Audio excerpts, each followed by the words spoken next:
La construcción no es un juego. Es fundamental para la seguridad de tu familia y para la economía del país. Por eso, cuando construyas, compra formal, construye legal. No caigas en la trampa. La DIAN, la Fiscalía General de la Nación y la Superintendencia de Transportes te pueden investigar y sancionar por no hacer las cosas correctamente, con sanciones económicas e incluso cárcel. Sigue estas recomendaciones al adquirir el concreto y los agregados pétreos. Exige y verifica que toda compra tenga factura. Comprueba que la factura sea legal y contenga la numeración aprobada por la DIAN. Revisa que el concepto de compra de concreto o agregados pétreos figure en la factura con las cantidades reales, al igual que la fecha de la adquisición. Conoce a tu proveedor, no solo por el nombre, sino por la razón social que utiliza. Si la cambia, pídele que te explique por qué lo hace. Verifica que el insumo que adquieres tiene un precio acorde con el mercado y que estás pagando el IVA correspondiente del 19%. Desconfía de precios demasiado bajos en comparación con otros proveedores. Lo barato sale caro. No caigas en la trampa. Compra formal, construye legal. Muy buenos días para todos. Bienvenidos. Estamos en la Serie Internacional de Diseño y Construcción Sísmica, un evento organizado por la Federación Iberoamericana del Hormigón Premezclado FIP, en conjunto con la Cámara Colombiana del Cemento y el Concreto Procemco y la Asociación de Productores de Cemento ASOCEM de Perú. La Cámara Colombiana del Cemento y el Concreto Procemco es una entidad de carácter gremial fundada en 1985 como ASOCRETO. Reúne a las empresas productoras de cemento, concreto y prefabricados de Colombia y promueve el buen uso de estos materiales, actualiza el sector de la construcción en sus desarrollos, nuevas tecnologías y construcción con criterios de calidad y durabilidad. Hacen parte de Procemco Argos, Cementos Tequendama, Cemex Colombia, Concremóvil, Concretera Tremix, Empresa Colombiana de Cementos Alión, Holcim Colombia, Hormigón Andino, Hormigón Urbano, Manufacturas de Cemento Titán, Polimix Concreto Colombia, Preanza y Ultracem.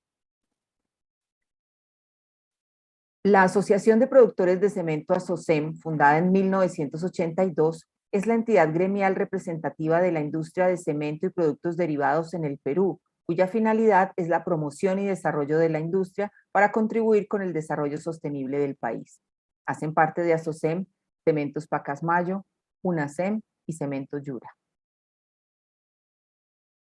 La Serie Internacional de Diseño y Construcción Sísmica está conformada por 17 conferencias que se realizarán en 4 módulos los meses de agosto, septiembre y octubre. Estamos en este momento desarrollando el módulo 1, Diseño sísmico de estructuras de concreto, no corra riesgos, conformado por 4 conferencias, y hoy estamos en la segunda. Quienes se conecten en vivo al menos a 3 de las conferencias programadas en este módulo podrán optar por su constancia de asistencia. Recuerden que en Zoom el registro es automático al ingreso y para quienes están conectados por YouTube, en el chat estamos publicando el link para que puedan registrarse y que su asistencia sea tenida en cuenta para la constancia. Noticreto, la revista técnica del concreto en todas sus aplicaciones, es publicada bimestralmente en Colombia desde 1986 y en Perú desde 2018. Actualmente está en circulación la edición 165 en Colombia, un especial sobre inversión privada en infraestructura, y para los asistentes de esta serie residentes en Colombia, Noticreto tiene una promoción especial para suscripciones, 12 ediciones impresas, es decir, 2 años, por 99.900 pesos colombianos y pueden recibir como obsequio el libro El concreto y los terremotos. El link para hacer uso de la promoción lo estamos publicando en este momento en el chat. Y en Perú, donde en este momento circula la edición número 17 sobre avances en tecnología y construcción en concreto, la oferta de Noticreto también es muy especial. Para los asistentes a esta serie, el 50% de descuento en la suscripción.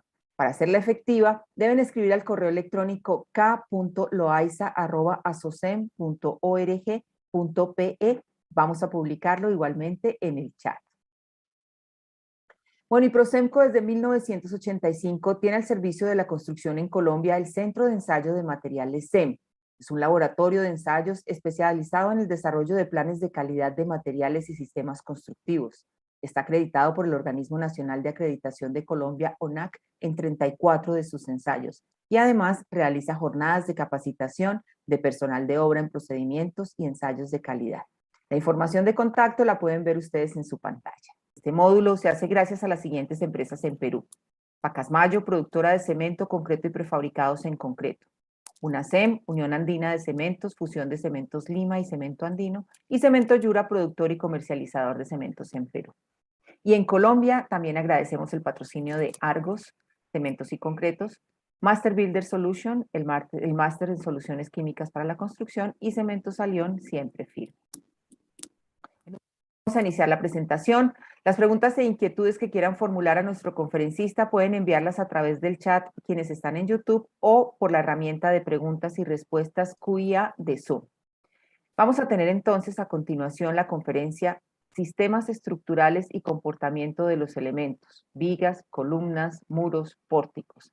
Es la segunda del módulo 1, Diseño sísmico de estructuras de concreto, dentro de la serie internacional de diseño y construcción sísmica. Nuestro invitado experto para el tema es el ingeniero Mario Rodríguez, a quien tengo el gusto de presentarles. Mario es ingeniero civil, graduado en la Universidad Nacional de Ingeniería de Perú, máster y doctor por la Universidad Nacional Autónoma de México, la UNAM. Ha sido profesor visitante en las universidades de Canterbury de Nueva Zelanda, University of California en San Diego y Purdue University en los Estados Unidos, de la Universidad Federico II en Nápoles, Italia, y la Universidad of Kyoto en Japón. Es investigador titular de tiempo completo en el Instituto de Ingeniería de la UNAM, donde trabaja en las áreas de estructuras e ingeniería sísmica. Es también profesor de asignatura en la División de Posgrado de la Facultad de Ingeniería de la UNAM. Ha recibido muchos premios en México y Estados Unidos por sus investigaciones y desarrollo en estructuras de concreto reforzado. Es miembro de diversos comités técnicos en Estados Unidos y México, incluyendo el ACI 318, que elabora el reglamento para concreto estructural ACI 318. Mario, bienvenido. Gracias por atender la invitación el día de hoy. Pues muchas gracias. Voy a compartir mi pantalla. Por favor, comparte tu presentación. ¿Listo? Bueno, perfecto, la estamos viendo. Gracias, Claudia, muy amable. Bueno, quedas con el auditorio. Muchas gracias. Buenos días a todos los asistentes y a los que posteriormente se conecten seguro. Como latinoamericano y sudamericano en particular, me es muy grato tener este contacto con esta audiencia, mayormente, según parece, de Colombia y Perú. Dos países entre varios en Latinoamérica donde los terremotos pues son fuente de preocupación, aunque en algunos casos cuando se demora en que ocurre el terremoto, pues la gente se olvida y se pone más relax, y eso no es bueno, ¿no? Porque los terremotos no tienen palabra. Hay ejemplos en el mundo que según la norma, digamos, tal terremoto debía ocurrir y sucede que ocurrió después un terremoto mucho más grande que lo que estaba en la norma. Así que en ese sentido hay que considerar que los terremotos no son predecibles, pero lo que hacemos con la estructura puede ser razonablemente predecible, y ese es el objeto de esta presentación, ¿no? Me gusta este módulo 1 porque habla, en el fondo, dice no correr riesgos. Bueno, por lo menos debemos hacer el intento de no correr riesgos, ¿no?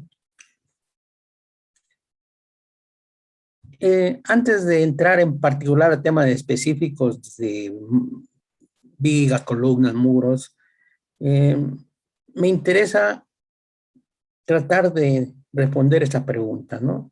Edificio de concreto reforzado en zonas sísmicas, ¿a base de pórticos o a base de muros estructurales? Creo que esta parte es importante porque por tradición algunos países tienen la tendencia a construir edificios a base de pórticos y otros a base de muros, y la experiencia ha mostrado que Los edificios de pórtico, como voy a tratar de mostrarlo aquí también, son pues sensibles y van a llevar a mayores riesgos que el uso de edificios comunes estructurales. Para ello, usted mira un árbol y bueno, está dentro de un bosque. Y hay dos maneras de estar en el bosque, ¿no? Mirar el árbol solito o mirarlo desde fuera, como una, en inglés se dice big picture, o sea, una vista grande, ¿no? Del problema.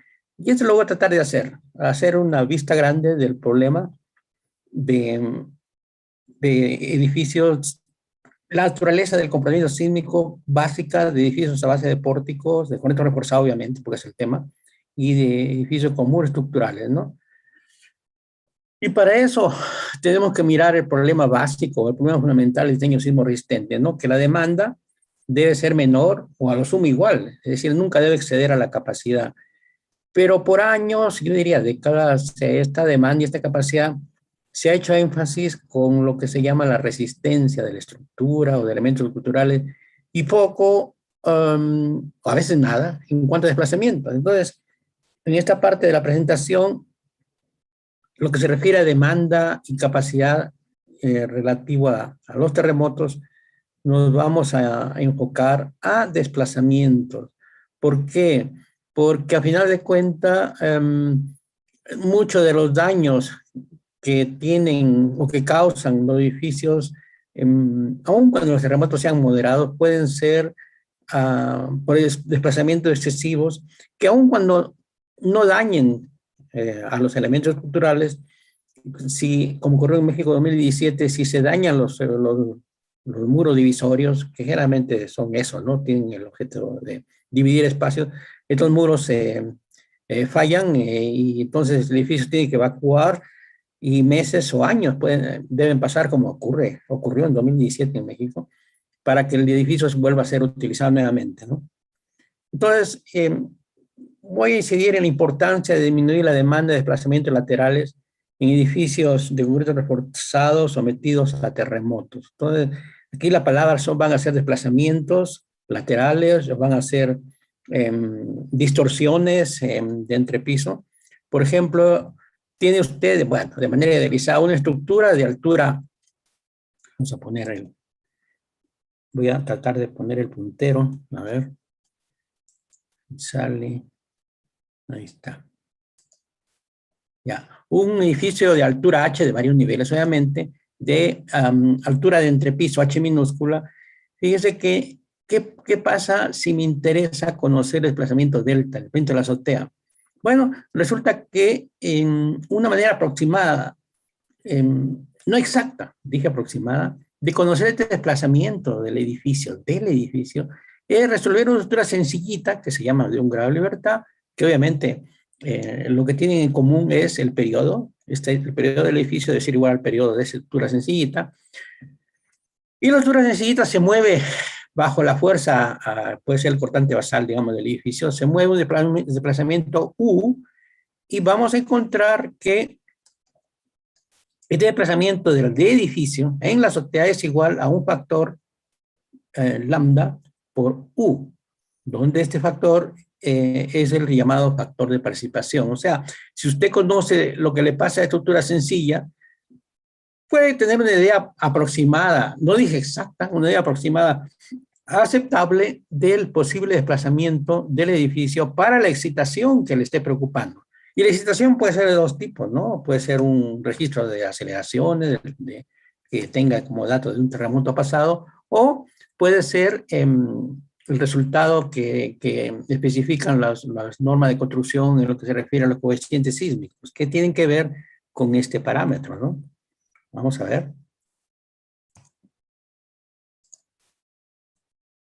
Fíjese, los reglamentos lo que dan es esto generalmente, ¿no? Espectro de aceleraciones para el diseño. Pero sucede que los desplazamientos espectrales simplemente se calculan o se pueden calcular con esta relación sencilla, donde omega es 2pi entre el periodo de la estructura. Entonces, hablar de aceleraciones de diseño y hablar de desplazamientos, pues están relacionados por esta expresión.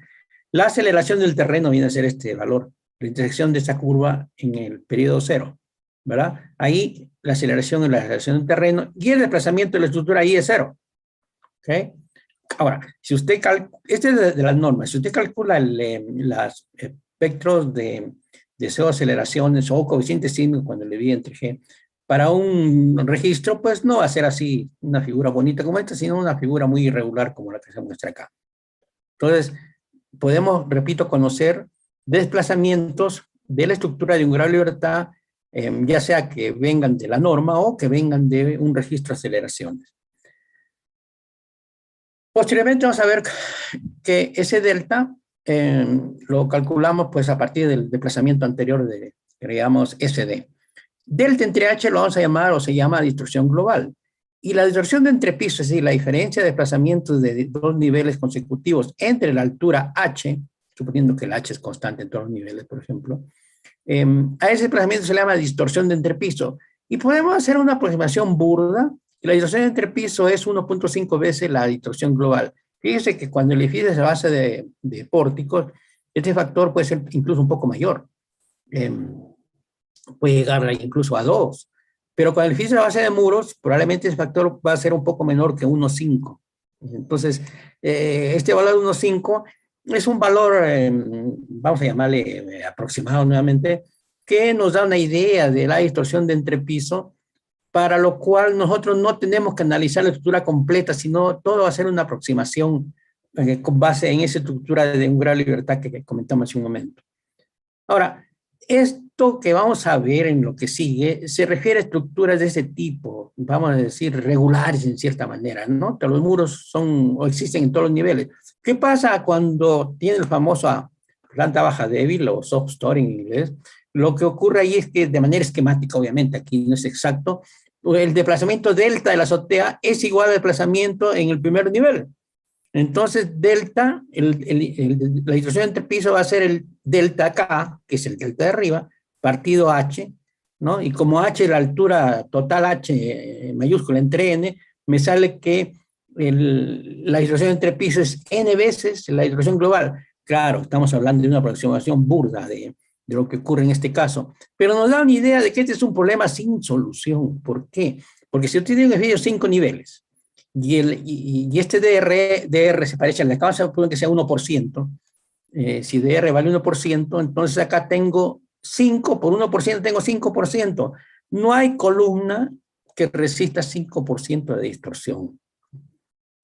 Esto se va a ir al suelo.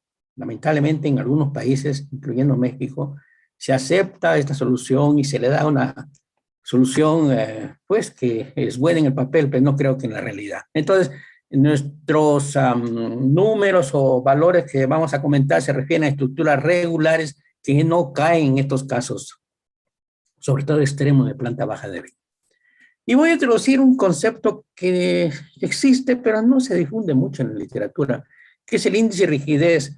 Viene a ser como, vamos a llamarle, los colores de la camiseta, ¿no? Usted ve la color de la camiseta de la selección colombiana y bueno, se siente un orgullo, ¿no? Y el peruano que ve la franja roja también la siente. Entonces, este índice de rigidez tiene un papel, caracteriza a la estructura. Vamos a ver que cuando este índice es bajo, la estructura es flexible, y cuando este índice es alto, la estructura es rígida. ¿Y qué quiere decir? Que en el primer caso va a haber desplazamientos importantes que van a dañar primeramente a los llamados elementos estructurales y después, obviamente, a los elementos estructurales.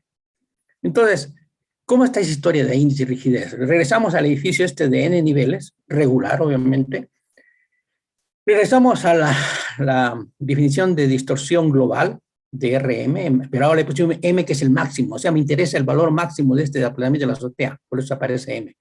Y decimos que ese valor máximo del desplazamiento de la azotea es lambda veces SD, el desplazamiento espectral, ya sea de la norma o ya sea de un registro de aceleración que usted esté estudiando. Entonces, reemplaza delta M por lambda SD, divide entre H, ¿verdad? Pero yo multiplico T acá y divido T, y digo, oye, ¿pero qué le pasa? Bueno, lo que pasa es que estoy creando el famoso índice de rigidez y voy a estudiar varios edificios con diferentes periodos, pero todos ellos tienen una característica H entre T. H entre T, repito, Es como viene a ser, identifica la camiseta del equipo de fútbol que usted sigue, ¿no? HTT, índice de rigidez. Este edificio es n veces, la altura h minúscula entre piso, y el periodo algunos lo definen como el número de niveles entre lambda. Algunos sugieren que lambda en marco sea 12, en muros 15. Vamos a ver que en México lambda vale 8. Entonces, si usted divide h entre t, va a encontrar, de estas dos expresiones, va a encontrar que h entre t al final queda como lambda h, ¿verdad? Lambda, parámetro con el cual puedo calcular de manera aproximada nuevamente el periodo de la estructura, y en el número de niveles, ¿verdad? Ahí trabaja lambda. Y h, pues puede ser 3 metros que vamos a usar, o un poco menos en edificios de departamentos, ¿no? Fíjense que después del terremoto de 2017 se midieron los periodos de edificios típicos de ¿hasta cuántos? Hasta 13 niveles. Y se midieron periodos en la dirección de la calle y dirección perpendicular. Se encontró, como era de esperar, que perpendicular a la calle, por haber mucho más muros que paralelo a la calle, perpendicular a la calle, la estructura tiene un periodo de una estructura más rígida. Y paralelo a la calle, el periodo sale n entre 8, ¿verdad? O sea, sale un periodo más grande que este por tener en la dirección paralela a la calle menos muro. Entonces, podemos decir que lambda vale 8. Si lambda vale 8 y tiene valores de segundo al menos 1, y de manera aproximada digo que la altura entre piso vale 3, entonces me sale que h entre t vale 24 metros por segundo. H entre t tiene unidades de metros por segundo, es como velocidad, ¿verdad? Estas mediciones fueron hechas por universidades de Estados Unidos, patrocinadas por la NSF. Me prestaron estos datos. Bueno, fíjense que nuestros amigos chilenos, ya a principios, bueno, ya tienen casi 10 años, ¿verdad? Sacaron estos resultados de distorsiones delta de la azotea contra el parámetro de índice de rigidez H entre T0. Nada más que los amigos chilenos, y me parece que en Colombia y en Perú, usan las rigideces de secciones sin agrietar. Por tanto, T0 es el periodo fundamental del edificio calculado con secciones sin agrietar. Ojo, en México y en otras partes del mundo se trabaja con periodo efectivo. Vamos a ver que este periodo efectivo se calcula con rigideces menores que las que se calculan con T0, ¿no? Entonces, cuando las secciones están sin agrietar, como los amigos chilenos y creo que ustedes los colombianos y en Perú, H entre T0 tiene estos resultados acá. ¿Hay cuántos? Más de 2.000 edificios, donde se ve que estos amigos dicen, bueno, entre 40 y 70 caen buena parte de los edificios chilenos, menos de 40 pues no hay tantos, y más de 70 pues tampoco hay tantos, pero son edificios muy rígidos de este lado, y de este lado son muy flexibles. Entonces, la relación entre los periodos agrietado y sin agrietar, hay una relación a partir de que se puede especular que la rigidez se va a la mitad con la rigidez efectiva. De ahí sale que estos valores de 40 y 70 que indica esta gráfica se convierten con T0, con T se convierten en 50 y 20 y tantos, 28, ¿no? Entonces, en el caso de México habíamos dicho 24, entonces en México estaríamos por acá, ¿verdad? Como 28 es 40, 24 estaría un poco atrás de 40 por acá, ¿no? Bueno, entonces, ¿qué quiere decir? Que ya estamos listos para calcular la distorsión de global máxima, porque es la M, con esta expresión donde H entre T, para el caso mexicano, pues vale 24, y para el caso, si agarramos 70 como una especie de promedio para el caso chileno, hablaríamos de 50, ¿verdad? Con la rigidez agrietada. Entonces, resumiendo, para México tendríamos esta expresión sencilla, ¿verdad? ¿No? Aquí no hay SAP no lineal o lo que sea, ¿no? Perdón, etapas no lineal. Todo es sencillo. México y Chile, la misma expresión, pero uno es 24, otro es 50, ¿no? Y de ahí podemos decir que la distorsión de entre pisos es de este orden. Si estamos errando para arriba o para abajo, pues lo estamos haciendo igual para México y para Chile, o sea, no estamos castigando a ninguno de los dos. Estamos usando la misma aproximación, en otras palabras. Pero antes de calcular lo que es la demanda, lo que pide el terremoto, vamos a comparar aquí estos resultados de estos investigadores, Salgan y Sosen, que ellos tienen esta gráfica que le llaman intensidad de daño contra la distorsión de entrepiso, y ellos dicen si para mí intensidad de daño es 1 cuando defino intensidad de daño como el costo, la relación del costo que necesito para reparar el edificio dividido por el costo inicial. Entonces, si es 1, quiere decir que pues, voy a invertir lo que cuesta un muro nuevo. Y eso pues no es bueno. A lo mejor el dueño, si usted le dice, mire, para repararlo le va a costar igual que hacer uno nuevo, pues el dueño le dice, oye, haga uno nuevo, ¿no? Entonces, a lo mejor el índice debe estar entre el orden del 0.5 y una cosa menor que 1, ¿no? Y aquí la gráfica va a depender si los bloques son de arcilla o son de concreto, ¿no? Los de concreto tienen estos puntitos y dice que entre la distorsión del 0.4 y 0.8% se va a pagar entre el 50 y el 80% del costo de los muros. Pues a lo mejor los dueños todavía aceptarían hacer ese pago, ¿no? Entonces, estos son los posibles límites aceptables de distorsiones que usted puede permitir para hablar de que vale la pena reparar y no echar el muro y hacer uno nuevo, ¿no? Entre 0.4 y algo menos de 0.8%. Ya son las capacidades aceptables, perdón, esas son las distorsiones aceptables de entrepiso para decir que voy a invertir en reparar muros después de un terremoto. Entonces, las demandas, pues vamos a emplearla con esta expresión que ya vimos. Y en el caso de estos dos edificios que están cercano a una estación que registró aceleraciones y se llama Estación Roma, en el terremoto 2017,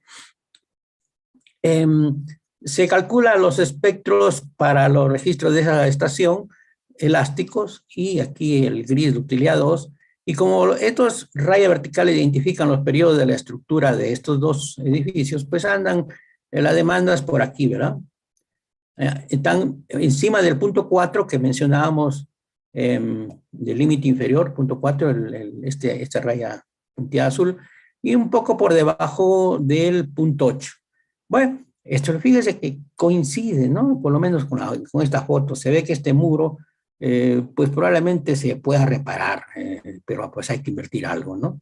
Entonces, este edificio es a base de marcos, a base de pórticos, y ese problema de edificios de pórtico, porque este terremoto en México no fue el terremoto de diseño, es un terremoto que tiene características, digamos, de intensidad menores que se espera según la norma, ¿no? Y sin embargo, muchos edificios, como ya mencioné, tuvieron que abandonarse porque hubo que reparar esto y para ello tuvieron que dejar el edificio vacío, ¿no? Ahora es interesante, yo siempre me gusta hacer comparativas entre lo que se hace en un país y en otro. En este caso específico en México, porque vivo en México, y siempre me gustaba mirar la experiencia chilena, ¿no? Porque si usted compara lo que ha pasado en México en daños y en muertes, en terremotos, y lo que ha pasado en Chile, pues la diferencia es bastante significativa, con resultados favorables para Chile, ¿no? Entonces, en Chile tenemos HT 50, México HT 24, y vamos a usar esto, ¿no? Y SD depende del registro de aceleraciones. Si está en México, tiene que usar uno de México. Si está en Chile, uno de Chile, ¿no? Fíjese que estos son los desplazamientos calculados, desplazamientos espectrales calculados para el registro de la ST del 85 en México para edificios con pórtico, o sea, el H entre T es 24, y aquí vamos a usar 24 y aquí vamos a usar 50. Pero para ese entre D no entra característica de la estructura, simplemente es la solución de la bolita de un grado de libertad, ¿no? Aquí. Para pasar a DRM, o empleo esta expresión, o sea, estos valores CD, lo multiplico por 1,3, 1,4, ese factor que oscila más o menos por ese valor, y el periodo va a depender de la abscisa del acá, y H entre T, pero los valores de si están en México o si están en Chile. Mire, como los valores espectrales son comparables, ¿no? 0 a 2, 0 a 2. Como aquí voy a dividir en Chile por 50 y aquí por 24, fíjese cómo se bajan los desplazamientos. Tengo distorsiones para utilidades de 2, digamos, del orden de, pues prácticamente menos del 1%, y en México llego fácilmente a 2%. Y esto va a dañar terriblemente a los elementos no estructurales, y probablemente ya para 2% a elementos estructurales, mientras que con 1% probablemente tendrá algunos daños en elementos no estructurales, pero la estructura todavía tiene para rato para resistir terremotos. Entonces, as for buildings in Mexico, espérame. RC frames No, with no sé. limit ductility are favored. No sé por qué se pasó esto.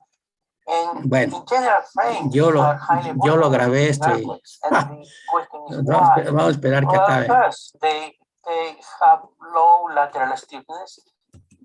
A ver. Yo no sé por qué. Es que esto lo grabé para otra cosa y ya se metió. Bueno. Voy a ponerlo acá para que no salga el sonido. Entonces, los edificios de pórticos en general no son buenos por su muy baja rigidez lateral. Son sensibles a errores. Luego voy a cambiar la pantalla completa. Son sensibles a errores menores en análisis, diseño y construcción. Y, ojo, pueden tener modo catastrófico de falla, por ejemplo. Ahora sí me regreso, creo, a la... Fíjense, este edificio del año 85. Claro, aparte que era edificio de pórticos, estos amigos lo llenaron de sacos de quién sabe qué, no sé si sea material de construcción o alimentos, vaya usted a saber, pero si supone una densidad de unos 5 toneladas de metros cúbicos por 3 metros, le da prácticamente más de 4 veces la carga gravitacional de diseño. Entonces, la masa se va 4 veces, el periodo se va al doble, ¿verdad? Y si el periodo se va al doble, la estructura se vuelve muy flexible y va a caer en la zona pues, más terrible del movimiento, para el caso mexicano, ¿no? Bueno, ahora ya vamos a entrar a hablar ya más en concreto de elementos estructurales. Y para ello, en esta curva, momento, curvatura, ¿qué es curvatura? Pues curvatura es este ángulo, ¿no? La deformación entre esta distancia, en este caso, por ejemplo, el eje neutro, si agarra 3 milésimas, esa es la curvatura phi, o puede agarrar la deformación del acero, dividida por esta distancia y es la misma curvatura phi, ¿verdad? Entonces, la curvatura phi prima y es aquella donde en la sección, puede ser esta sección I, el refuerzo en tracción llega a la afluencia o si no llega a la afluencia y llega primero el concreto 2 milésimas, ahí se define el phi prima y. Conocido phi prima y, usted hace esta regla 3 con mn, el momento, digamos, con que se calcula la resistencia de acuerdo a las normas. MY es donde se intersecta pues, el phi' y de ahí saca el phi y. Entonces, vamos a hablar nos olvidamos por un rato ya de phi' y, porque phi' y nomás nos sirve para calcular phi y. Vamos a hablar de dos tipos de estructuras. Estructuras que llegan a la afluencia, es decir, que llegan a phi y o se pasan a la derecha de este punto, y estructuras que no llegan a la afluencia, que están a la izquierda de este valor. Las estructuras durante terremoto, si no llegan al phi y, quiere decir que estamos desperdiciando su comportamiento. Entonces, vamos a ver que las estructuras no llegan a la afluencia porque fallaron, por ejemplo, por modos diferentes a la tracción, que son cortante, adherencia, etc. Y eso es lo que vamos a ver, ¿no? Entonces, repito, estructuras con curvaturas a la derecha de phi y se dice que ya llegaron a la afluencia. Estructuras a la izquierda de phi y se dice estructuras que no llegan a la afluencia. Y ese cuadrito lo hizo el profesor Restrepo. Estamos trabajando con él el problema de cortante y a él se le ocurrió esta muy ilustrativa figura. Él me dijo que se podía pasar una hora aún explicando esto, pero pues yo no tengo una hora para explicarlo. ¿De qué se trata? Se trata de una columna, esta que están viendo, sometida a acciones de un terremoto, ¿verdad? Acá hay un punto de inflexión, una carga lateral, momento arriba, momento abajo, desplazamiento, bla, bla, bla. Entonces usted puede tener un comportamiento desde frágil, o sea, llega la fuerza acá, ¡boom!, se cayó, o puede tener un comportamiento dúctil, llega acá a la afluencia y se deforma más y pues generalmente se rompe el refuerzo transversal o pandea la barra y ahí, no, pero hay una deformación. Esta curva, perdí el puntero. Esta curva es mucho más deseable que esta otra. Fíjese que esta línea me está dividiendo de esta línea para arriba, son los casos de columna, en este caso porque es una columna, o también podría ser un muro, que falla antes de alcanzar MY. O sea, estaríamos hablando de que antes de llegar a MN, en este caso con esta notación, está fallando la sección, entonces, y eso ocurre por falla por cortante o falla por adherencia. Sí, la estructura, aquí está MY, perdón, no era esta, ¿no? De acá para arriba fallan antes de alcanzar MY, y de acá para abajo el momento es mayor, el momento que logra la columna es mayor de MY. Entonces estamos hablando de, en este caso, que puede fallar una combinación de flexión y cortante. Ahora, si usted alcanza que el momento después, si la falla ocurre después de MY, entonces ocurre la llamada falla de flexión cortante, falla por adherencia o falla por flexión. A nosotros nos interesa caer aquí, en esta parte. Debemos salir corriendo de esta zona, ¿no? No queremos que falle antes de que el momento alcance la fluencia. Queremos que falle después que alcance la fluencia y que falle por flexión, no por flexión cortante, ni falla por adherencia. Por ejemplo, este caso, ¿no? Aquí está súper claro. Este fue el terremoto 2017. Parece que Dios es mexicano porque no se cayó el edificio, ¿no?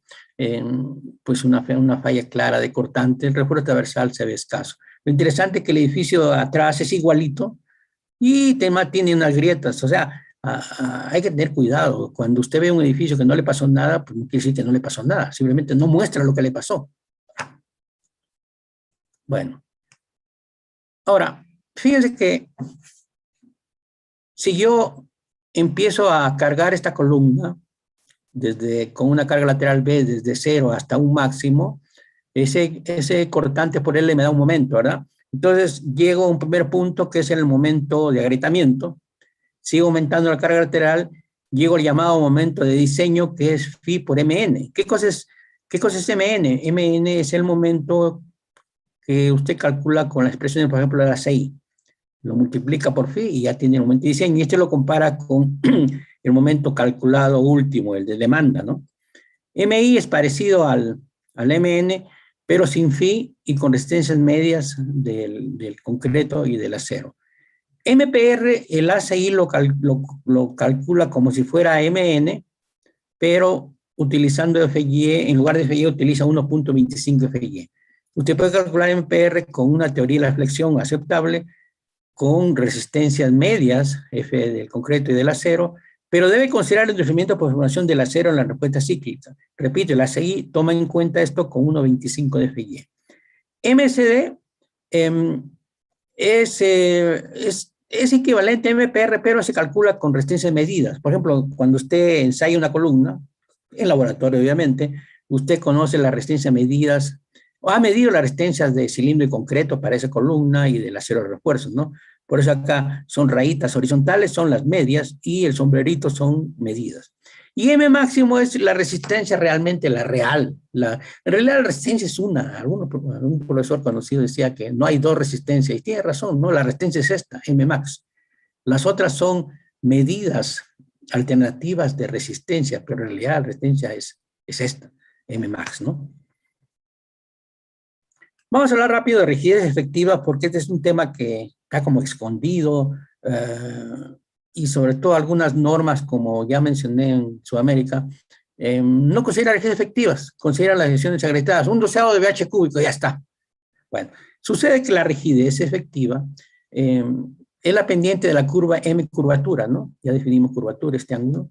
Entonces, esta pendiente, si usted la idealiza como una curva bilineal, la pendiente aquí es EI efectiva, que es menor que la pendiente inicial, que la tangente, digamos, cuando no está agrietada de la tangente, entonces siempre este valor va a ser menor que las secciones sin agrietar. Ahora, fíjese que el ACI tiene 3 métodos para calcular rigideces. Por ejemplo, vamos a ver columnas, 0.7 de IG, luego existen otras que nadie lo usa, columnas, y existe otra que dice utiliza 0.5 de IG, ¿verdad? Entonces, 3 métodos, ¿cuál usa? Pues todas, vamos a ver la siguiente figura, que pues cualquiera es mala. Fíjense, estos resultados son ahí efectiva entre IG, la bruta, la que usarían en Sudamérica, en algunos países, en función de la relación de carga axial P entre AG'(C). Para columnas de laboratorio, que es donde se puede medir, digamos, la rigidez secante, estos puntitos son todos los cuadraditos, son valores medidos de este cociente de rigidez efectiva, rigideces brutas, y vemos que el punto 5 famoso del ACI, pues varía bastante, ¿no? Con los puntos. Punto 7 igual. Luego la ACCE tiene una expresión que, bueno, más o menos sigue la tendencia, pero tampoco es exacta. Entonces, cuando usted hace un análisis con el ETAPS y le pone momento de inercia igual a 380.000, punto 43, 80 y tal, no, se está engañando, ¿no? Porque fíjese, usted está calculando con punto 5 o con punto 7 o con 1, como si fuera IG, ¿no? Y la realidad es otra. Entonces, cuidado con eso. En la parte final de mi presentación voy a hablar de más en específico de diseño sismo resistente. En el capítulo 18 de la CI, en realidad de manera implícita se acepta que estamos hablando del comportamiento inelástico y se trata de evitar este mecanismo famoso, en el caso de pórticos, esto no es en muros, este es pórtico, ¿verdad? Y se busca que hayan articulaciones en las vigas. Entonces, este es el objetivo de las normas, ¿no? Y para ello hay que aceptar articulaciones plásticas que ocurren generalmente en vigas cercano a la columna, y en columnas la idea es que solamente ocurran en planta baja aquí, ¿verdad? No en la parte superior de la columna, sino en la viga.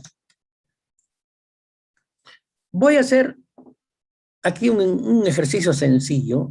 Fíjense que un profesor muy conocido que desafortunadamente ya murió, la gente que vale la mala suerte que se muere más rápido que los otros, pero bueno, es ironía, ¿eh? Vamos a hablar de la importancia del refuerzo transversal en la respuesta de elementos de concreto reforzado en edificios sometidos a terremotos. Este es el caso de un muro que, del extremo de este muro, pues aquí, en el extremo se concentran las deformaciones, y en este caso particular, pues se ve que se expandió la barra, se fracturó, ¿verdad? Entonces el refuerzo transversal se abrió, y nosotros queremos tener una idea de qué está pasando aquí, en la parte crítica de un muro. Entonces, estos amigos, Welt y otros, dijeron, bueno, estudiaron un muro, pues está muy grandote, cuesta mucho, bla, bla, bla. ¿Qué pasa si estudiamos esto como si fuera una columnita? El extremo, lo que sería el elemento de borde, como se llama el extremo este, que está confinado, ¿verdad? Entonces, vamos a estudiar columnitas con solamente carga axial, nada de momento, nada, carga axial. Columnitas sin nada, con bastante, y con intermedio refuerzo transversal, ¿no? Entonces van con todas estas letras, desde pobrecitos aquí, ¿no? Los pobres estribos no tienen nada, aquí tienen más estribos y se ve algo mejor, ¿no? Entonces, ¿qué hicieron? Hicieron la curva, esfuerzo, digamos, axial contra la deformación axial. Ojo, que son columnas solo a carga axial, ¿eh? No son la columna de un edificio con momento, no. Son columnas que tratan de representar lo que más o menos le pasa al elemento del borde de un muro. Es puramente carga axial. Entonces, la curva, vamos a ver esta, la NBE, y de la pobre NBE, pues llega por acá y boom, se murió, ¿no? La curva XSBE, que tiene, pues todas las barritas las tiene confinadas, mientras que la SB, estas barras se van a pandear, las que no están, las que están encerradas. ¿Por qué? Porque este arco se va a abrir. Este arco no se abre porque está cerrado aquí. Entonces la XSB se ve que tiene una capacidad de formación de carga axial mucho mejor que todas, y mucho mejor todavía que este de acá, que medio se parece, pero que todos los elementos no están, no le están imitando el pandeo lateral aquí a esta barra. Aquí sí. Entonces, esta es la importancia del refuerzo transversal. Vamos a hablar de pórticos especiales con el ACI 3819. El principal cambio es que ahora se aceptan aceros de grado mayor, en este caso 550, se puede usar ya en vigas y columnas, y un poco más en muros. Entonces ya hay requisitos adicionales, ¿no? Entonces el acero máximo tenía un valor para grado 420 y ahora tiene otro menor para grado 550. Entonces hay algunos cambios, ¿no? Esta separación antes era 6 dB para grado 420 y ahora grado 550 es un poco menor. Entonces hay que irnos acostumbrando ya porque la tendencia va a ser esta, ¿no? Usar materiales con resistencia mayores a las tradicionales, digamos, ¿no? Y en columnas, antes esta separación S, ¿dónde está S? Aquí, en la parte, digamos, central, 6 dB para 420 y ahora es 5, ¿verdad? Y en ese 0 también entra, aparte de otros valores, entra el valor 5. Entonces vean ustedes que como el que aparece, que la norma como la 31819 acepte a 0 de grado de resistencia mayores, obliga a ciertos cambios y hay que tenerlos en cuenta en el diseño de los elementos, en este caso vigas y columnas, ¿no? Voy a terminar mi presentación. Me gustaría hablar más de preguntas porque creo que hay muchos temas que hablar. A lo mejor yo he escogido solo algunos y a ustedes les interesa otros. Entonces voy a terminar mi presentación con muros, porque creo que en nuestros países, como ya mencioné, di algunas razones, debiéramos usar mucho más edificios con muros, en realidad como hacen los amigos chilenos y también en Japón. Y abandonar prácticas del uso exclusivo de pórticos, ¿no? Entonces, en los muros, fíjese que es de la sección de la ACI donde ha habido más cambios, ¿no? Ha habido cambio en corte, refuerzo en los extremos, sobre todo en la demanda, cómo calcular el cortante actuante, la verificación de la capacidad de deriva, detallado de los bordes y muros acoplados. Sí, los muros son los elementos que más han cambiado en la última norma de la ACI 318.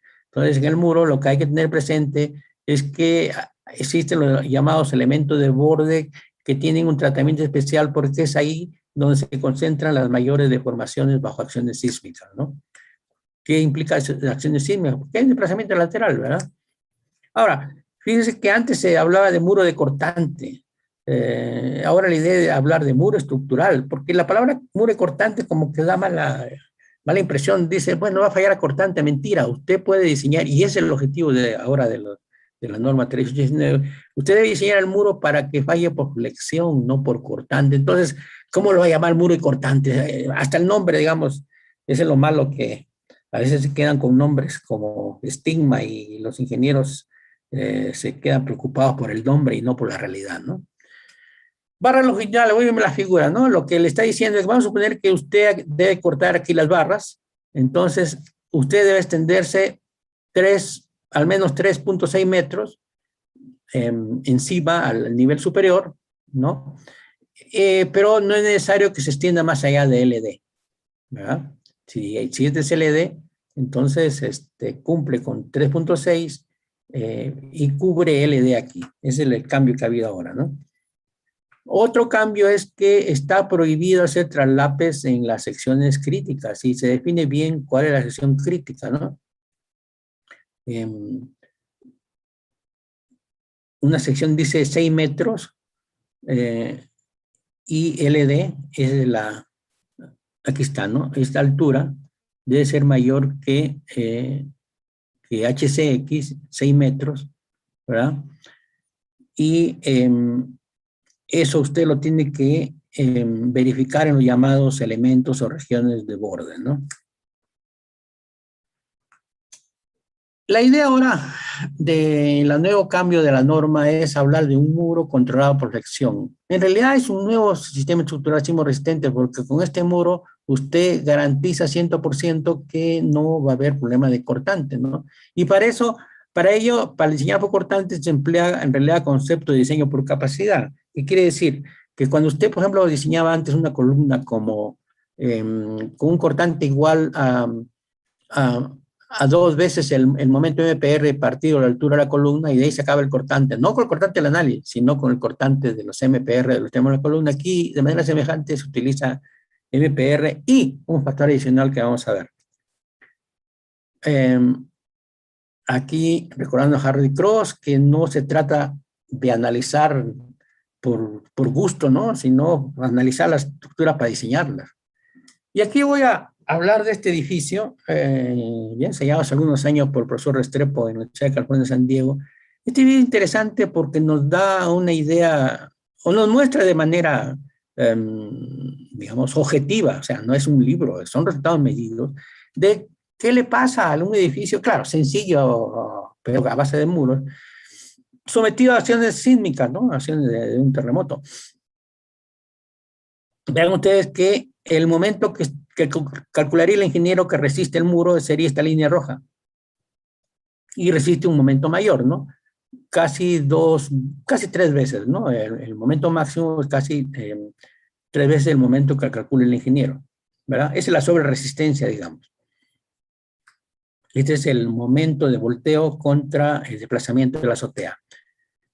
Ahora, si en lugar de momentos usted habla de cortante basal, entonces la figura se convierte en una cosa rara, ¿no? Pero usted, el ingeniero, tiene un BU calculado según sus procedimientos de análisis con el ETAPS, le sale 292 kilonewtons, y resulta que llegó a ¿cuánto? Bueno, a 1200 por ahí, ¿no?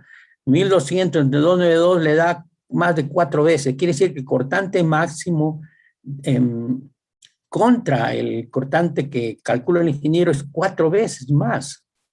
Y eso se debe más que nada a efectos de modos superiores que las normas o procedimientos no lo consideran de manera correcta. O sea, el ingeniero se queda con este número y el ensayo me dice que puede ser 4 veces. Entonces, por eso el ACI llevó a cambiar la demanda. Esta figura también es de interés porque nos muestra la elevación de la resultante de las fuerzas laterales, esta altura, elevación de fuerzas partido de la altura del edificio, y esa elevación puede ser hasta 0.5, fíjense. O sea que este brazo de palanca puede llegar a H medios, altura del edificio, comparado probablemente con 0.7, algo así que sale del análisis elástico. El análisis elástico me da esta altura, cuando en realidad va bajando el brazo de palanca. ¿Por qué va bajando? Porque los modos superiores cambian esta configuración de fuerzas, y como la resistencia no puede aumentar hasta después de cierto límite, pues entonces esta altura va bajando. Entonces, usted de cortante BU aparece un cortante mayor, este factor omega es mayor de 1, aumenta el cortante.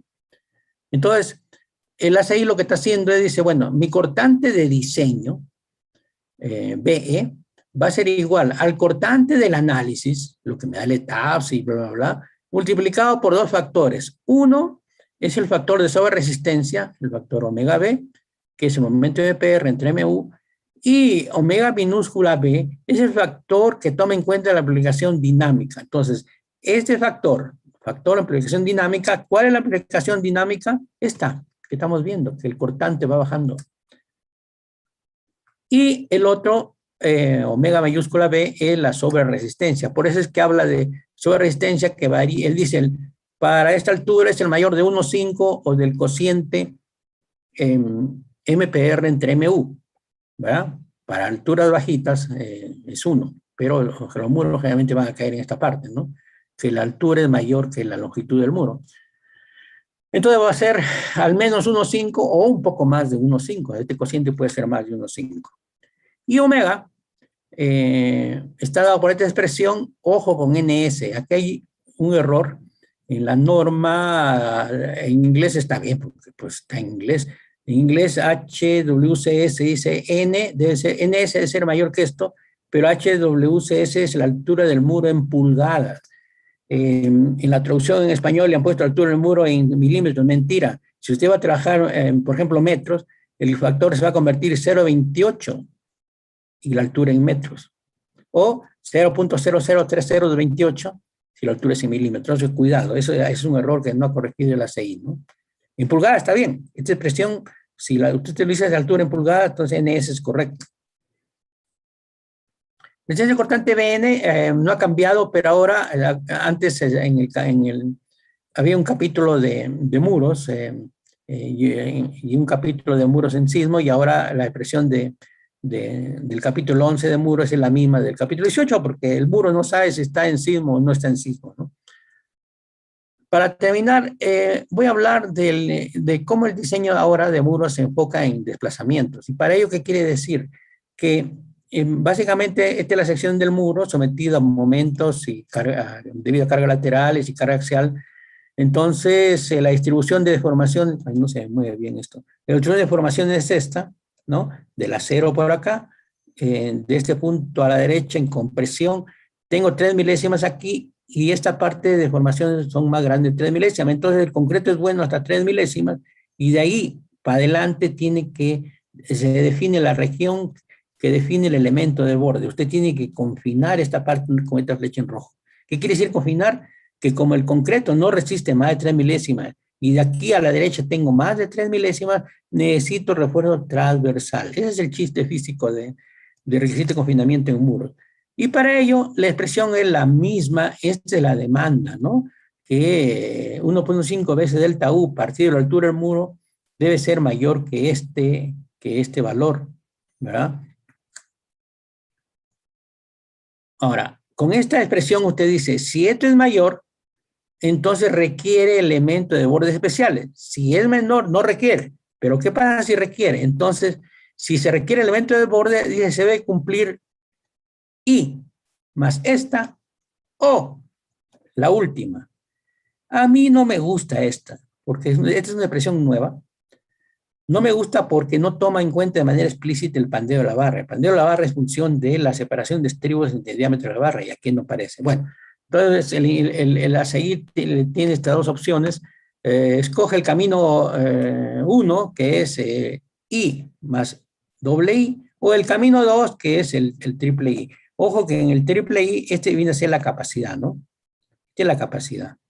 Y esta es la demanda, ¿no? 1,5 de U. Entonces la capacidad debe ser mayor o igual que la demanda definida en la parte anterior, y esa capacidad es función de la geometría, del concreto, del área de concreto, de la profundidad del genérico, de varios factores, por eso es un poco complicado, ¿no?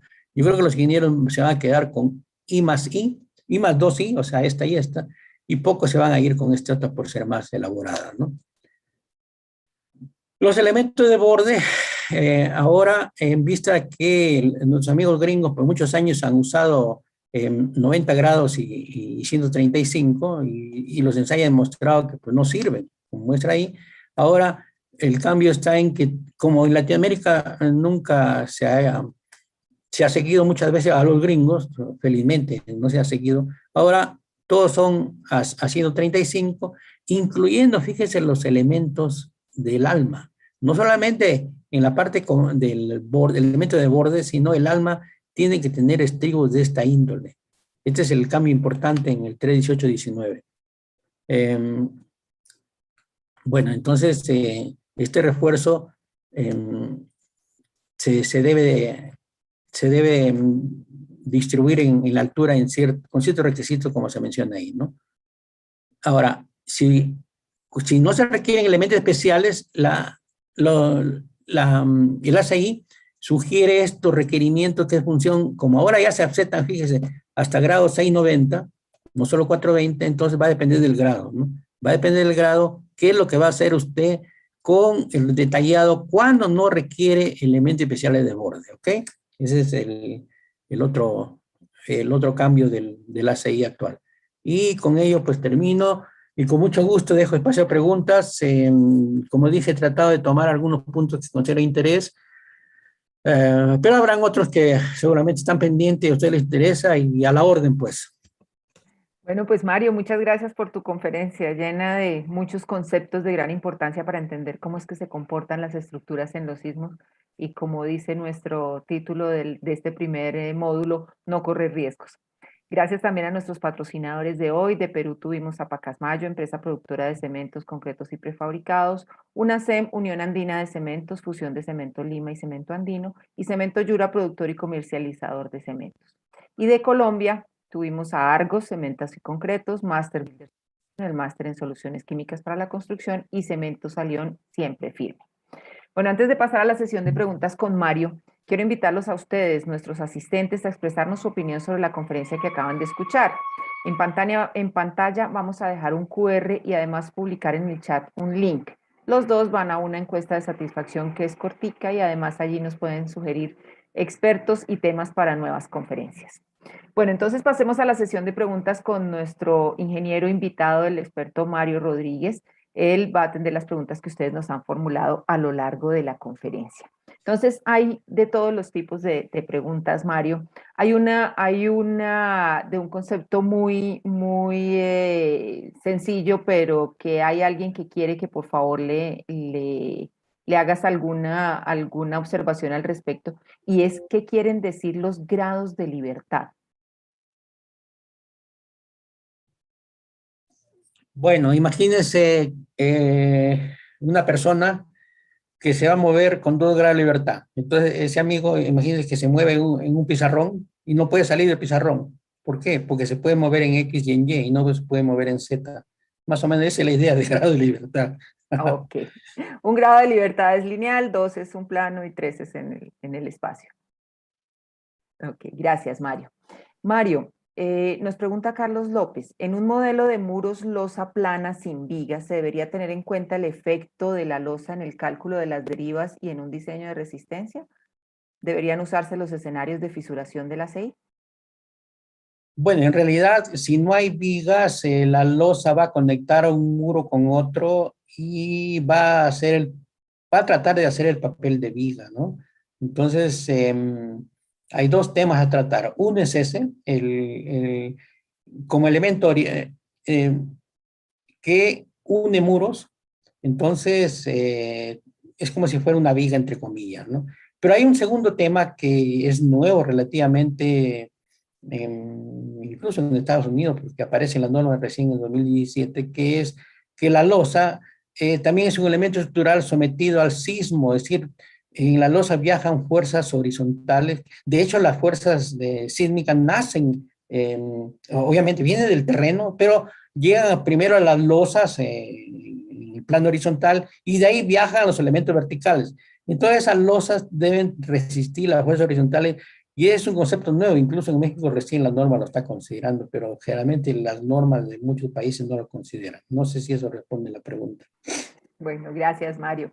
Mario, José Fernández dice lo siguiente: para los datos estadísticos que mostró de cada país, ¿los métodos de análisis estructural son diferentes en cada uno de ellos?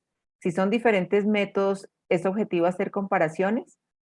Y la siguiente pregunta que hace es, de los métodos que incluye nuestra norma colombiana, ¿cuál sería el de su preferencia como más conveniente, teniendo en cuenta la premisa de no correr riesgos? Fuerza horizontal equivalente, análisis dinámico estático, análisis dinámico inelástico o análisis no lineal y elástico de plastificación progresiva. Me ha hecho acordar a lo que decía el profesor Bertero alguna vez en una conferencia, que si un edificio ha sido analizado con un método muy elaborado, etcétera, y otro edificio ha sido analizado de manera aproximada, pero es regular, no tiene irregularidades, tiene concepto, digamos, el edificio, él decía que él prefería vivir en el segundo edificio. Entonces, la respuesta va por ahí, ¿no?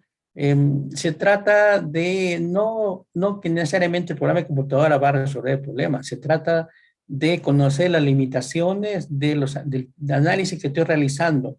Ningún análisis es perfecto y debemos saber dónde están los puntos débiles para que en el momento del diseño, pues no nos olvidemos que no se trata solo del análisis, sino también del diseño, ¿no? Es decir, de la cantidad de refuerzos, dónde se coloca el refuerzo, qué características detalladas, etcétera. Mario, nos pregunta Víctor Manuel Hernández y otras personas también nos hacen la siguiente pregunta. ¿Cuáles son las alturas de edificios en las que recomienda el uso de pórticos y a partir de cuál se deben diseñar muros de corte? Bueno, si usted le hace esa pregunta a un ingeniero chileno, pues se le va a decir, ¿qué te pasa? Yo no hago pórticos. Es más, fíjese, en la escuela de ingeniería en Chile no enseñan pórticos. Entonces, es una cuestión de práctica. Lo interesante es que Chile es un laboratorio de terremotos y ahí han ido calibrando, pues, y han llegado a la conclusión de que les va mucho mejor comparado con países donde incluso se hacen muchos niveles de pórticos y a la hora del terremoto no les va bien, ¿no? Particularmente aquellos edificios de pórticos que fueron diseñados hace algunos años donde no había pues requisitos exigentes como ahora, ¿no? Bueno, Mario, Jairo Rodríguez nos dicen, en la actualización de la norma se modifican los espesores mínimos de muros estructurales. Me parece que un requisito importante de espesores de muros del ACI es que la altura del muro entre el espesor debe tener un cierto valor para evitar el pandeo lateral. Y esto implica que los llamados muros estructura limitada, lo llaman en Perú, no sé cómo lo llaman en Colombia, así los muros delgados de 10 centímetros, pero en realidad no cumplen la norma del ACI y al no cumplirlo pues caen en categoría roja para mí, ¿no? Ok. Carlos Rojas nos dice lo siguiente, el acero grado 550 es más frágil que el 420. Al ser más resistente, ¿por qué es más restrictivo?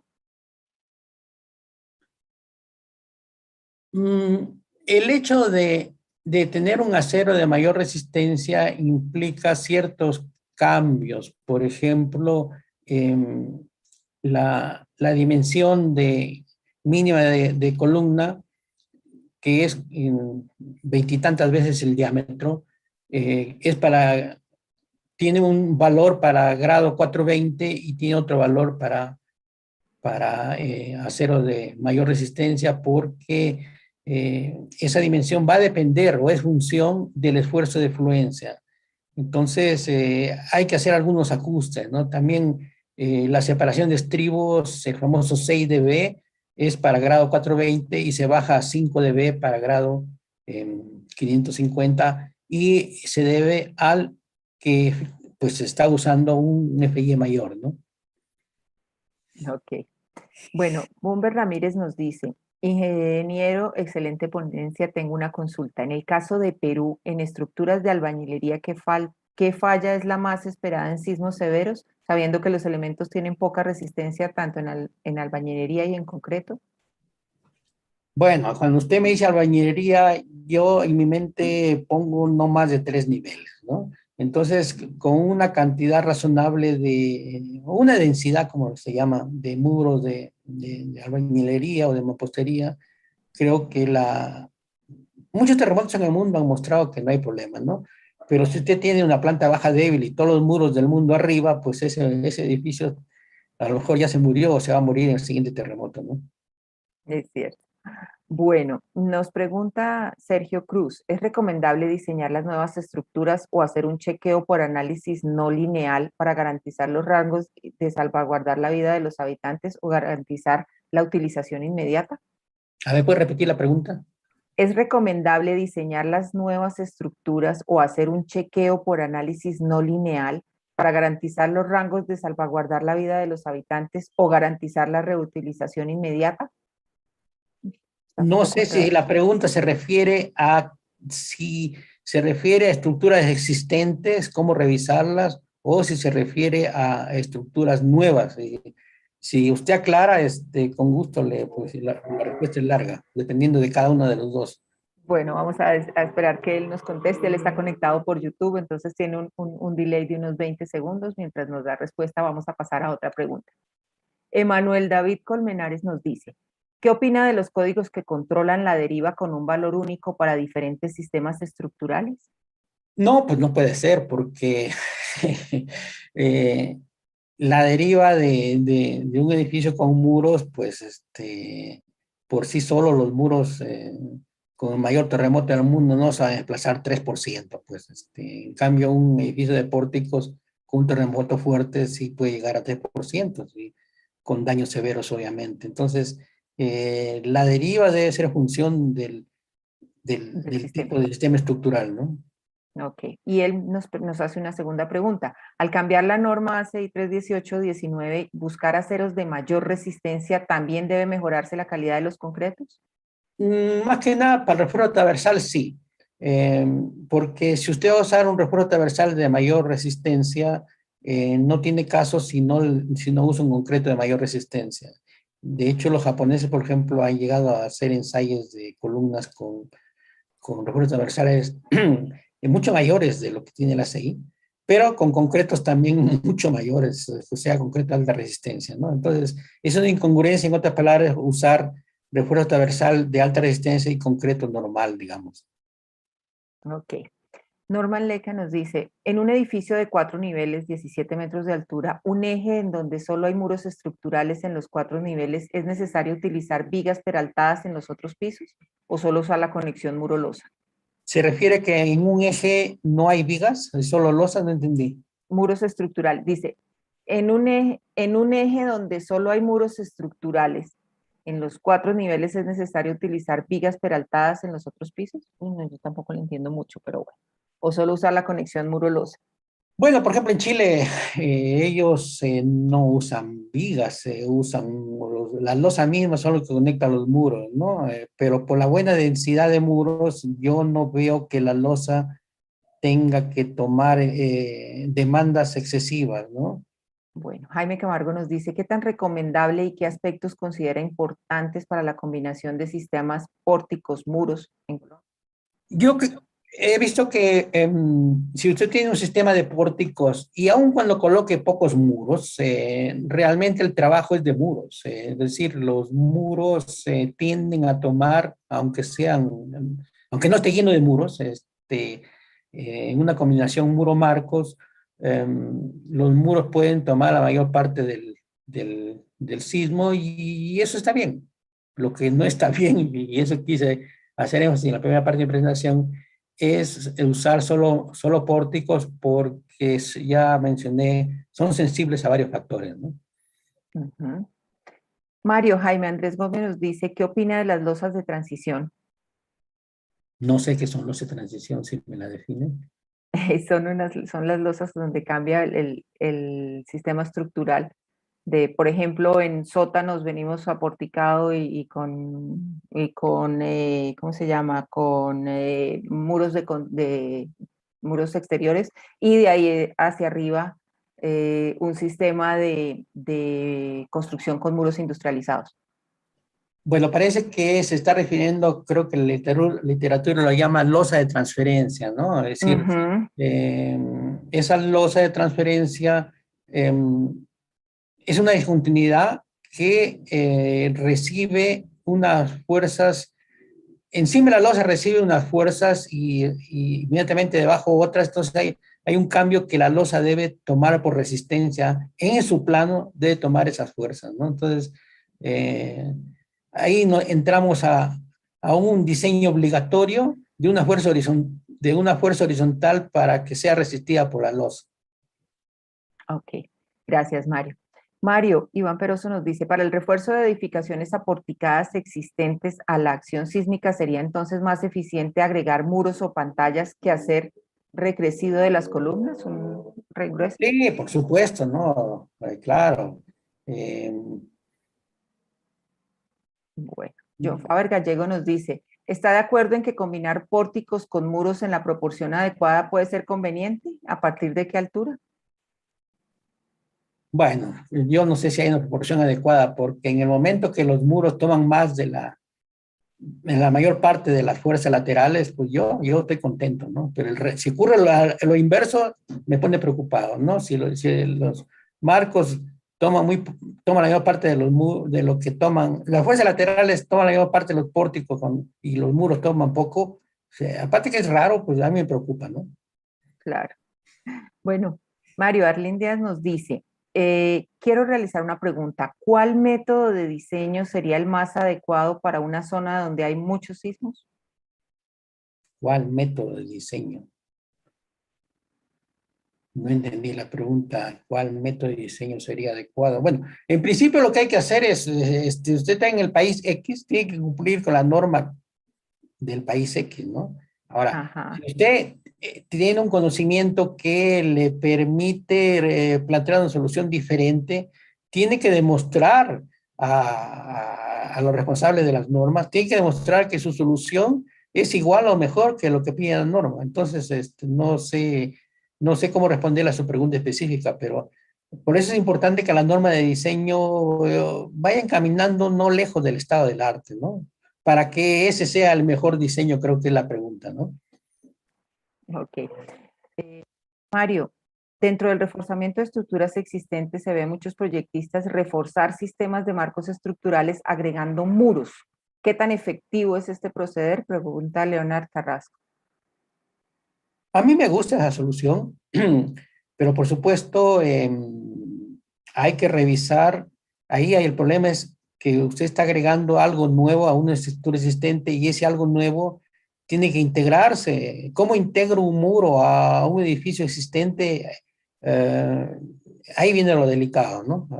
¿Cómo logro que mi muro finalmente no se entere que está añadido, sino como si ya fuera parte y desde un principio de ese edificio rehabilitado o reparado, ¿no? Ujú. Ingeniero, Renzo Galvez nos dice, si en un edificio de muros no se utilizan vigas, ¿no hay riesgo de fallas por punzonamiento? A ver, el punzonamiento es un fenómeno que tiene dos extremos, o pura carga vertical, que no es el asunto en este caso, o debido a efectos sísmicos porque la losa se punzona con la columna. En el caso de un muro no hay tal fenómeno, me parece, ¿no? Bueno, y ya para terminar, Mario, muchas gracias por todo este tiempo que nos has dedicado. ¿Qué mensaje quisieras dejarle a nuestros asistentes para que no corran riesgos en su diseño estructural? No, pero lo importante es que los ingenieros jóvenes pues se sigan preparando y los ingenieros que como yo no somos tan jóvenes pues sigamos preocupados en actualizarnos, en saber que el conocimiento va cambiando y hacer el esfuerzo, ¿no? Por seguir la carrera, el conocimiento. Bueno, pues Mario, muchas gracias por acompañarnos hoy, por compartir todos tus conocimientos y tu experiencia. Esperamos tenerte nuevamente en este set para seguir con este tema de los diseños estructurales en el cual eres un experto. Gracias, Mario. Muchas gracias, hasta luego. Bueno, Adiós. buena tarde. Y muchas Gracias. gracias también a nuestros patrocinadores, a Pacasmayo, UNACEM y Cemento Yura de Perú, y a Argos Master Builder Solutions y Cemento Salión de Colombia. Ellos hicieron con su vinculación comercial posible que programáramos este módulo y llegáramos a ustedes de manera gratuita con las conferencias. Bueno, vamos entonces con los próximos eventos que tenemos para ustedes. Antes de finalizar, quiero que se programen para lo siguiente. Esta serie internacional de diseño y construcción sísmica tiene incorporado un módulo de características muy especiales. Es el módulo 2, estructuras básicas de concreto reforzado, conceptos de construcción, que hace parte del programa de Club Maestros del Concreto. Es una selección de 5 conferencias dirigidas al personal que labora en obra, en las que de manera sencilla vamos a mirar los aspectos más significativos de la construcción de las estructuras básicas. Este módulo tiene las conferencias programadas los sábados a las 3 de la tarde, hora de Colombia, Perú, para que todos puedan asistir. Los invito entonces a compartir el link de registro con sus colaboradores en obra, encargados del manejo de concreto, maestros, oficiales, ayudantes, personal técnico, residentes, directores. Se trata de conferencias prácticas de muchísima utilidad. Recuerden, arrancamos la primera este próximo sábado de agosto, 3 de la tarde. Los espero para una conferencia de conceptos básicos sobre cómo construir adecuadamente casas de 1 y 2 pisos. Tenemos además, para continuar con este primer módulo de diseño sísmico de estructuras, el martes 17 de agosto, 11 de la mañana, la tercera conferencia, Guía para el diseño sísmico de estructuras de concreto reforzado basado en el ACI 318. Vamos a tener con nosotros al ingeniero Roberto Stark, que nos acompañará también desde Ciudad de México. Recordemos que el ACI 318 es la base de la gran parte de los códigos sismos resistentes en Latinoamérica.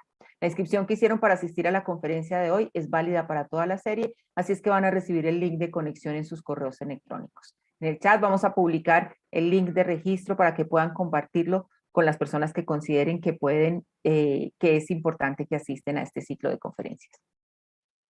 Bueno, y ASOCEM Perú, nuestro asociado para el desarrollo de esta serie internacional, está invitando al curso Pavimentos Rígidos. Este evento se desarrolla en 4 módulos y tiene lugar entre los meses de agosto y septiembre. En el curso van a abordar los aspectos desde el diseño, la construcción y el mantenimiento hasta lo relativo a metrado y costos. Quienes estén interesados pueden obtener información o tramitar su inscripción inscribiendo a contacto@asocem.org.pe.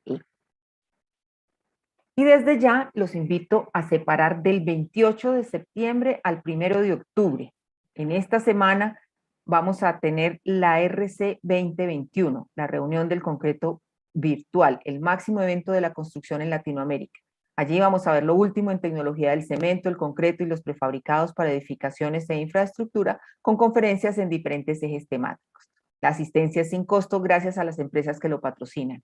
En el chat estamos publicando el link para que puedan realizar su registro y recibir información al respecto. A quienes están en YouTube, los invito a oprimir el botón de suscripción y activar la campanita de notificaciones. Así pueden estar siempre conectados con nuestro programa de conferencias.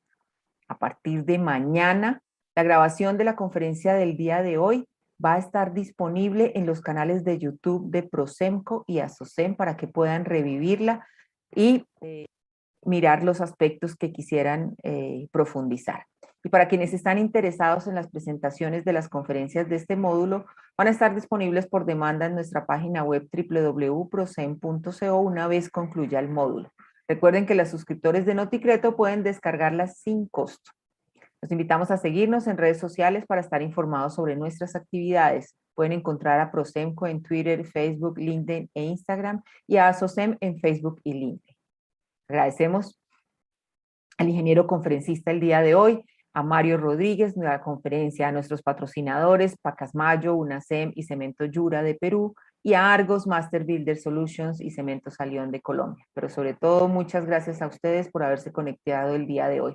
Los espero el sábado 14 de agosto con sus colaboradores de obra para ver los conceptos y recomendaciones para construir casas de 1 y 2 pisos. Algo muy útil para todos. Que tengan todos un feliz día.